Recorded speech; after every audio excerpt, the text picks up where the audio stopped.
August 26, 2025. Today, for the second time in as many days, President Donald J. Trump suggested that Americans want a dictator. In a meeting in the cabinet room that lasted more than 3 hours, during which he listened to the fulsome praise of his cabinet officers and kept his hands below the table, seemingly to hide the bad bruising on his right hand, Trump said, "The line is that I'm a dictator, but I stop crime. So a lot of people say, if that's the case, I'd rather have a dictator." With Trump underwater on all his key issues and his job approval rating dismal, the administration appears to be trying to create support for Trump by insisting that the U.S. is mired in crime and he alone can solve the problem. The administration's solution is not to fund violence prevention programs and local law enforcement, two methods proven to work, but instead to use the power of the government to terrorize communities. There is a frantic feel to that effort, as if they feel they must convince Americans to fear crime more than they fear rising grocery prices or having to take their children past police checkpoints on their way to school. Last night, speaking with personality Sean Hannity on the Fox News channel, White House Deputy Chief of Staff Stephen Miller, widely believed to be the person behind the draconian immigration raids in the country, seemed to be angry that Washingtonians weren't sufficiently grateful for Trump's takeover of the streets. But Miller indicated that the administration is really focused on splitting Republicans and Democrats who disapprove of the administration's policies, demonizing the Democrats.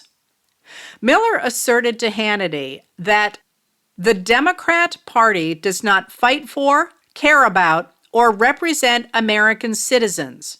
It is an entity devoted exclusively to the defense of hardened criminals, gangbangers who disapprove of the administration's policies, demonizing the Democrats.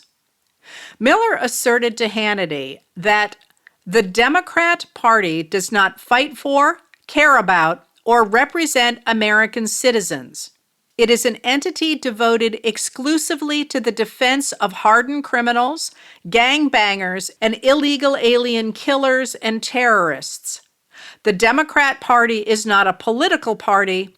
It is a domestic extremist organization. The Democrat Party, Sean, that exists today, he said, it disgusts me.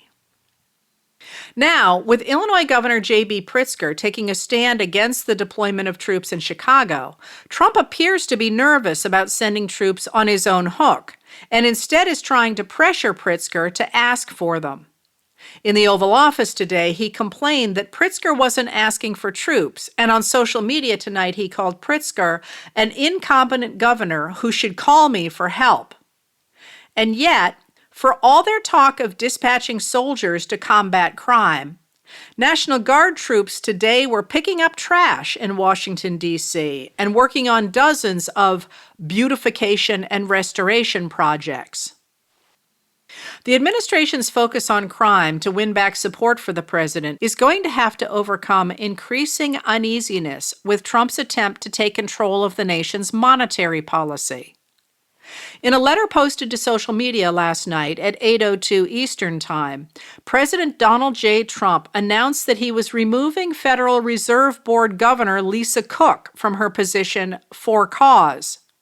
That cause, he claimed, was the allegation from Trump loyalist William Pulte, who heads the Federal Housing Finance Agency, that Cook had made false statements on a mortgage years ago.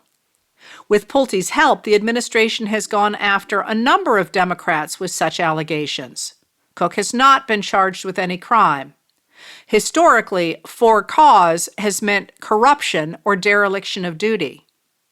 Trump has been at war with the Federal Reserve for months. The Fed is an independent institution that oversees the nation's economy and manages the nation's monetary policy, which means the Federal Reserve sets interest rates for the country. Trump wants it to lower interest rates to make it easier to borrow money. Cheaper money will goose the economy, but it is also likely to spur inflation, which is already on the rise thanks to Trump's tariff war and massive deportations of migrant workers. Trump has been pressuring Federal Reserve Chair Jerome Powell to lower interest rates, or, failing that, to resign. Trump has mused about taking control of the Fed himself, but the politicization of the nation's monetary policy, so it responds to the whims of Trump rather than actual economic conditions, makes economists and most elected officials recoil. Today, in his newsletter, economist Paul Krugman wrote that if Trump's illegal firing of Cook is allowed to stand, the implications will be profound and disastrous. The United States will be well on its way to becoming Turkey, where an authoritarian ruler imposed his crackpot economics on the central bank, sending inflation soaring to 80%. And, he added, the damage will be felt far beyond the Fed. This will mark the destruction of professionalism and independent thinking throughout the federal government. In May, the Supreme Court suggested it would overturn an almost century-old precedent saying that the president cannot remove the heads of independent agencies created by Congress. But even then, it protected the independence of the Fed, writing, "The Federal Reserve is a uniquely structured, quasi-private entity that follows in the distinct historical tradition of the first and second banks of the United States." Trump administration officials appear to be trying to find a way around that ruling by going after Cook on trumped-up charges. After serving as professor of economics and international relations at Michigan State University and on the board of directors of the Federal Reserve Bank of Chicago, Cook has been on the board of governors since 2022. She is the first black woman to sit on the board and might have drawn Trump's ire as well when she noted publicly that the jobs report earlier this month could signal an economic turning point. Cook responded to Trump's letter in a statement, saying, "President Trump purported to fire me for cause when no cause exists under the law, and he has no authority to do so. I will not resign. I will continue to carry out my duties to help the American economy as I have been doing since 2022. The administration's apparent persecution of undocumented immigrant Kilmar Abrego Garcia, whom it unlawfully deported to the notorious terrorist CICOT prison in El Salvador in March and then refused to return despite court orders to do so, is a more immediate illustration of the lawlessness of authoritarian rule. The government finally returned Abrego to the U.S., only to announce that it had secured an indictment against him in Tennessee for allegedly conspiring to transport undocumented immigrants for financial gain, charges stemming from a 2022 traffic stop for which Abrego was not charged with anything. He was jailed in Tennessee, and a judge ordered that he remain in jail to protect him from the government, which threatened to deport him again if he were released. He was finally released on August 22nd and went home to his family in Maryland, but when he attended a mandatory check-in at the ICE facility in Baltimore, Maryland on Monday, August 25th, he was arrested. Members of the administration routinely describe Abrego, who has no criminal convictions, as a gang member, a human trafficker, a domestic abuser, and a child predator who is terrorizing the United States. Trump referred to him yesterday as an animal. Now, as Jeremy Roebuck, Maria Sacchetti, and Dana Monroe of the Washington Post explained yesterday, Abrego's lawyers say the government is trying to coerce him into pleading guilty of human trafficking, offering to send him to the Spanish-speaking Latin American country of Costa Rica if he does, but threatening to deport him to Uganda if he does not. As legal analyst Harry Littman notes, deportation would enable the government to avoid having to show their hand on what seems to be a very threadbare case. The official social media account of the Department of Homeland Security, a cabinet-level department of the United States government, trolled Abrego, whom the media often identifies as a Maryland man, by posting Uganda man.